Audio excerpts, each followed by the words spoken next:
All right, A Wrinkle in Time. Yeah, it's bad. Like it's had an interesting plot. To at least go through it. Although via generic, gotta go rescue your dad. Parents cliches. So it's like, but when you start the film, Ava, there's a video from Ava explaining how tough and how challenging it was. A lot of talent went into this film, people, and I hope you enjoy it. And I'm not even joking. If you're thinking that I'm joking, like no, that happened. Maybe because I was there on premiere night, not in California, definitely not in California. In my hometown, I was there on my hometown premiere night. I'm like thinking, all right, I'm the only one here. A few more people, trailers, and then Ava, a video from Ava. Okay, I bet you guys did work on the film. Now let's see it pay off. Can you please play the film? After the video, like less than 30 seconds later, it's like, all right, here we go. And no, it was that bad. I almost couldn't stand the film itself. The reason why I say I can't stand the film is because there's multiple factors coming into. One, the film is ambitious. Um, Ambitious can be a good thing. Like you look at passion project that a bunch of people can work on, like James Cameron's Avatar. You look at films that people work the blood and sweat and tears into, like Inception. Look at directors that are directing Infinity War. And like, sure, that's a passion project for the entire Marvel team. It's like, hey, maybe we'll be good, maybe we'll not be, but you know what? It's a passion project. They work very hard to get to 10 years of surviving this long. And two, I look at the James Bond films. I'm thinking, there's a lot of talent that goes in that film. I look at any film. There's a lot of talent that'll go into it. You know, just companies that have the beliefs and say, you know what, we believe in you guys. Good luck on your films. But this one, I think they played it too safe and should have hired someone else. I'm not saying hiring someone else that could have done a better job than Ava. She does, to Ava's credit, she does have some credibility in documentary-based feature films and the Martin Luther King Jr. film. So she does have character develop under bam right under belt. But that didn't translate too well since someone needed sci-fi experience. She doesn't have any sci-fi experience at all. You can learn it by going through the film itself, but probably should let everything to the CGI department. And of course, industrial light and magic, they do their best on this film. Maybe they're just being overworked, or this is just a lesser project that they didn't have all that passion onto it. So CGI terrible, and the plot is generic as generic. Dad disappears 4 years later. Should I say that Mrs. are, or should I say, interdimensional beings of some sort? They're actually stars, old stars in the book.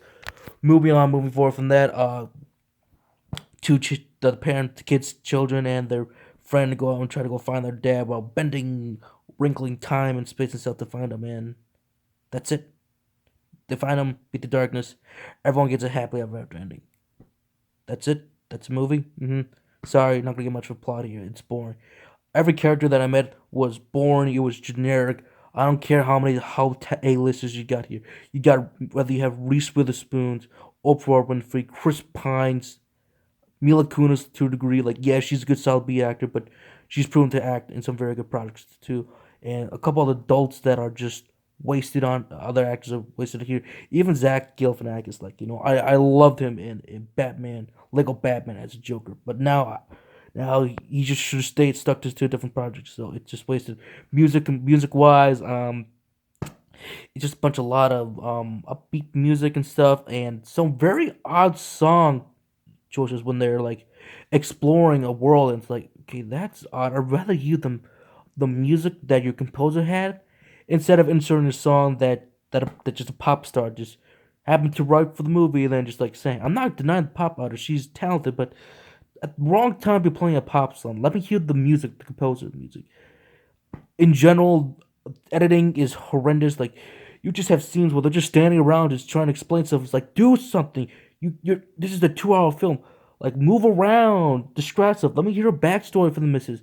Let me hear say why you got into the sci-fi science area. Let me learn about this stuff. Let me learn about the worlds that you're in. Don't do too much. Say for Zach Alpha's portion. I don't even know if I'm pronouncing his name right, but Zach G. The kind of bushy eyebrows, like but they don't do much of that. They just stand around a circle trying to balance beam, and you got this awkward dialogue where the actor who play Pan in Pan Peter Pan from Pan that horrendous live action film.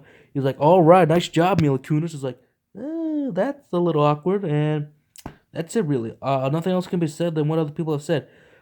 Time. This is a 2 hour film, and yet I'm looking at my clock. I'm like, we're on planet number one now. At least we're on a brand new planet, learning about this flower stuff. Then the flying on Reese Witherspoon creatures, some like thing, and it's only 45 minutes into the film. Let's get moving. We need to get this film needs to pick up its pace. You get to the last planet of the film, which is where the dad's captured the dark planet. That's like an hour and 20 minutes in, so that's not looking good at all, and it's just horrendous. Due to a director that has no experience in sci-fi but has some credibility to her name, poor, great, good choices for actors, just disappointing results. Writing is horrendous. The editing is horrendous, and even some just weird odd choices for songs. This film ultimately fails to capture me in this world that the author from this book has created, and failed to grab my attention. This film, I have felt no connection at all to this film since The Dark Tower, and how this film just falls flat on itself since Tomorrowland. To both those two films credit, they at least caught my attention for a point, and then it just falls flat. But Dark Tower, I still have more faith in for the TV series because they got some good talented people, and Stephen King is on that project. Tomorrowland just falls flat because it didn't know what to do exactly, and this is what A Wrinkle in Time does.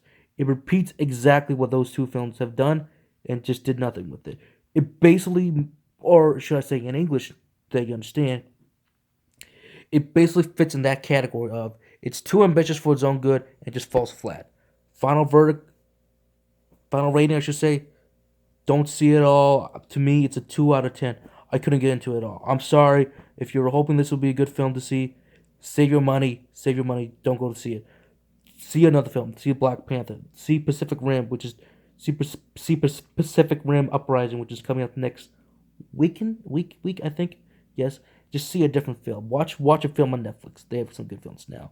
If you're someone who's anime, I recommend right now because Netflix is killing it right now with their original net anime like Be the Beginning, Ico Incarnations. Like to start watching shows on Netflix basically.